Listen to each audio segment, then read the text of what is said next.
Hey friends, welcome to Zounds, a short podcast bringing you weird and wonderful language tidbits. The language that we use as speakers is vast. An adult English speaker will know between 15,000 and 35,000 words, for example, depending on how we count them. But the English language itself has more than 1,000,000 words, with the OED estimating that there are 1,476 in common use. Words are constantly being created anew. Some stick around for a while, some have short lifespans, but virtually none of them come with explanatory pamphlets. So there are a lot of words running about that we use and understand, but don't know the meaning of, or at least the origin story. And while there are many examples of single words with fascinating etymologies, today's episode is going to be about an influential time period, the Age of Sail. From the mid-16th century to the mid-19th century, sailing ships were completely dominant in warfare and global trade. It was an industry of incomparable size. Building the ships required vast quantities of wood, iron, canvas, hemp, pitch, tar, and other materials. It also required legions of craftsmen and support industries like bakers and tailors. Huge numbers of seafarers were required, voluntary and involuntary, and from multiple classes. Some estimates put the percent of the population involved in shipbuilding in England at 25%. Essentially, this was a deeply influential sociocultural phenomenon that much of the population participated in some way.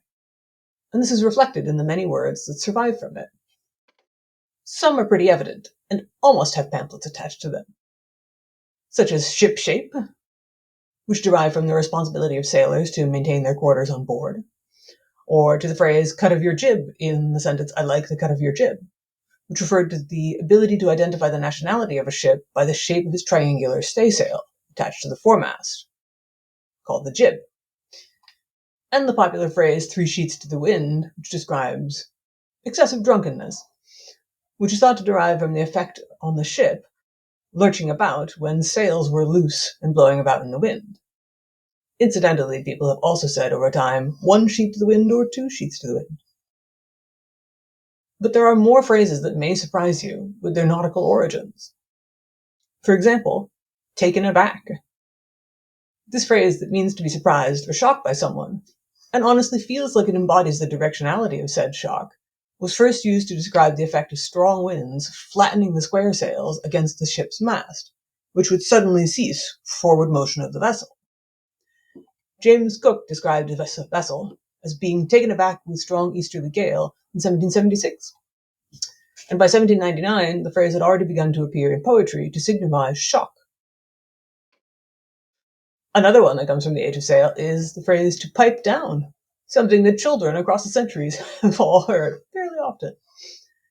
It means to cease a racket or to be quiet now, but it comes from the process aboard British Navy ships where they would play a pipe to tell the enlisted men to go below decks to sleep at night. They were piped down at night and piped up in the morning, or piped on deck. Pipe up doesn't seem to have found a greater usage, but pipe down pretty quickly became a nautical phrase used to say to other people to be quiet, and then it spread from there to the rest of us.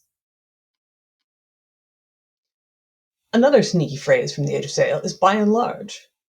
This is a phrase that means generally now, and we use a fair amount, at least I do, but it began life as a sailing term that meant close-hauled and then not close-hauled. The word "by" in this phrase signifies close-hauling, which is the art of sailing directly into the wind as close as possible, usually within about 45 degrees. The word "large" here refers to the wind hitting the boat abaft of the beam, behind the boat's widest point. So a ship that handles well by and large, for example, would be capable of sailing in a wide range of circumstances.